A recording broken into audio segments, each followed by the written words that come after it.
2锤，很轻松的就可以搞定了。我是真的没有想到哈，本来只是这个轮心轴承异响哦，几百块钱就能搞定的事情啊，被你这里搞2锤哦，现在好了，5、6千块钱都拿不下了。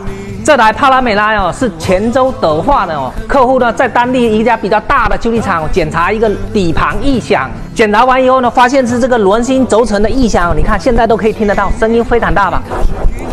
本来都订货准备要换了，那在看到师傅在拆解的过程中哦，拿起锤子就在这边闷了2锤哦。客户也是个懂行的人哦，看到师傅这种操作的话，带上配件直接买单哦，装起轮胎就过来找我们了。结果我过来一看一下，这个已经是没办法救了，现在要整根眼角都要换掉了。就是你这么2锤子啊，把这个眼角彻底给毁掉了。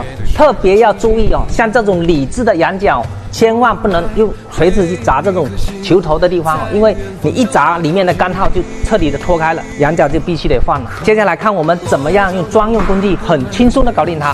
这种球头夹一夹哈，干个2锤。是不是很轻松的就可以搞定了？你这个1锤子，我同样的你1锤子，我1锤子啊，你要多买一个眼角，我吗？轻松把钱赚到了。这种类似的视频哦，我已经拍了 N 多期了，但是呢，还是有不断的看到这种骚操作哦。你说这个眼角到底是让客户买单呢，还是让你修理厂去赔了呢？